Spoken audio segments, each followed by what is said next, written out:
The Diary of a Young Girl, the Definitive Edition. Book flap. Anne Frank's The Diary of a Young Girl is among the most enduring documents of the 20th century. Since its publication in 1947, it has been read by tens of millions of people all over the world.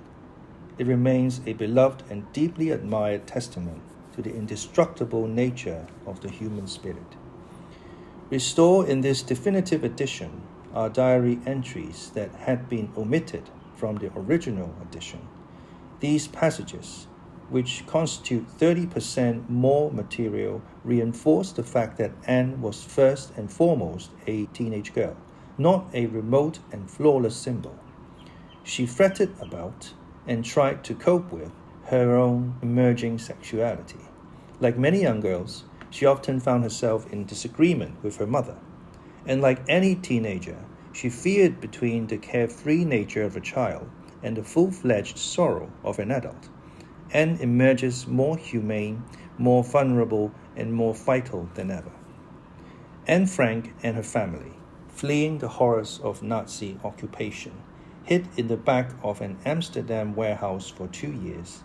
She was 13 when the family went into the secret annex, and in these pages, she grows to be a young woman and a wise observer of human nature as well.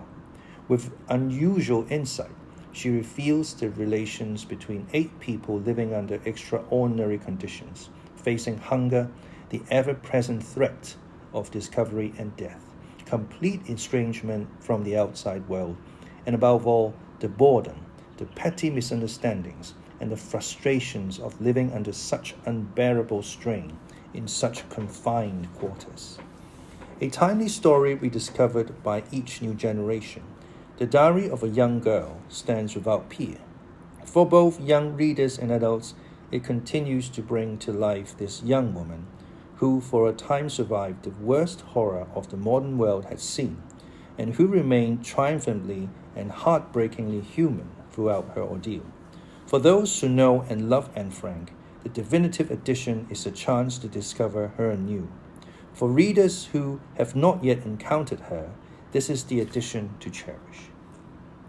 Anne Frank was born on June 12, 1929. She died while imprisoned at Bergen-Belsen, 3 months short of her 16th birthday.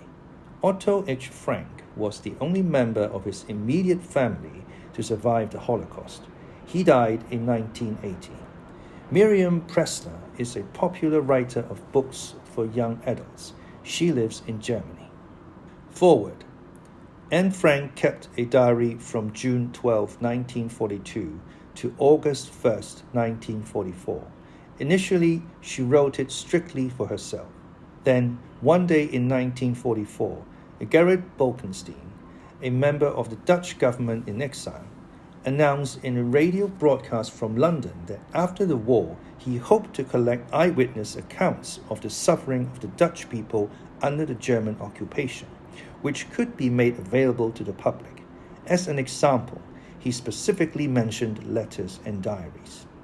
Impressed by this speech, Anne Frank decided that when the war was over, she would publish a book based on her diary. She began rewriting and editing her diary, improving on the text, omitting passages she didn't think were interesting enough, and adding others from memory. At the same time, she kept up her original diary. In the scholarly work, The Diary of Anne Frank, the critical edition, Anne's first, unedited diary is referred to as version A, to distinguish it from her second, edited diary, which is known as version B. The last entry in Anne's diary is dated August 1, 1944. On August 4, 1944, the 8 people hiding in the secret annex were arrested. Miep Gies and Beb Fockershaw, the 2 secretaries working in the building, found Anne's diary strewn all over the floor. Miep Gies tucked them away in a desk drawer for safekeeping. After the war, when it became clear that Anne was dead, she gave the diaries unread to Anne's father, Otto Frank. After long deliberation, Otto Frank decided to fulfill his daughter's wish and publish her diary. He selected material from versions A and B editing them into a shorter version later referred to as version C. Readers all over the world know this as The Diary of a Young Girl. In making his choice, Otto Frank had to bear several points in mind. To begin with, the book had to be kept short so that it would fit in with a series put out by the Dutch publisher. In addition, several passages dealing with Anne's sexuality were omitted. At the time of the diary's initial publication in 1947, it was not customary to write openly about sex, and certainly not in books for young adults. Out of respect for the dead, Otto Frank also omitted a number of unflattering passages about his wife and the other residents of the secret annex. Anne Frank, who was 13 when she began her diary and 15 when she was forced to stop, wrote without reserve about her likes and dislikes. When Otto Frank died in 1980, he willed his daughter's manuscripts to the Netherlands State Institute for War Documentation in Amsterdam. Because the authenticity of the diary had been challenged ever since its publication, the Institute of War Documentation ordered a thorough investigation. Once the diary was proved, beyond a shadow of a doubt, to be genuine, it was published in its entirety, along with the results of an exhaustive study. The critical edition contains not only versions A, B, and C, but also articles on the background of the Frank family, the circumstances surrounding their arrest and deportation, and the examination into Anne's handwriting, the document and the materials used. The Anne Frank fonts in Basel, which as Otto Frank's sole heir had also inherited his daughter's copyrights, then decided to have a new, expanded edition of the diary published for general readers. This new edition in no way affects the integrity of the old one, originally edited by Otto Frank, which brought the diary and its message to millions of people. The task of compiling the expanded edition was given to the writer and translator Mirjam Pressler.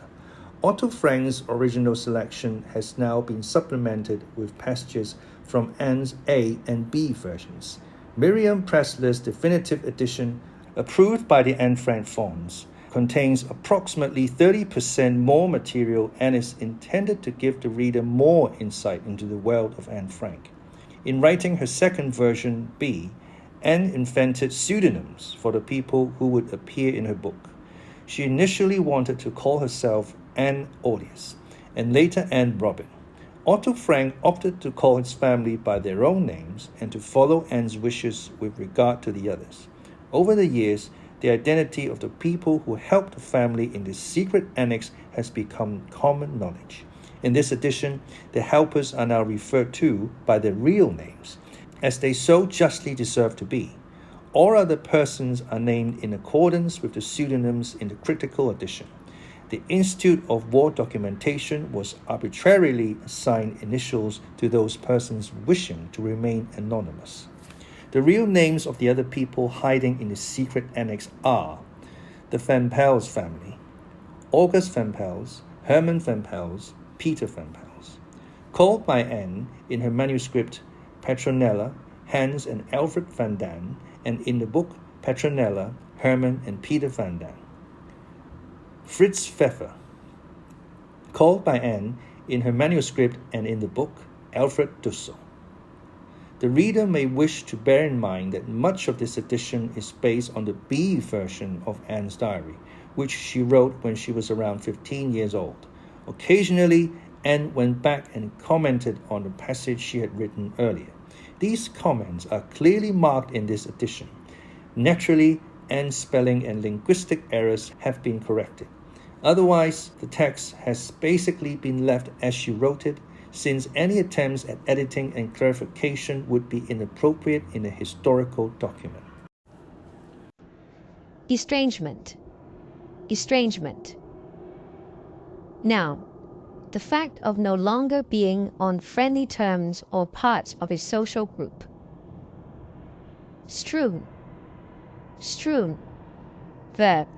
Scatter or spread things untidily over a surface or area.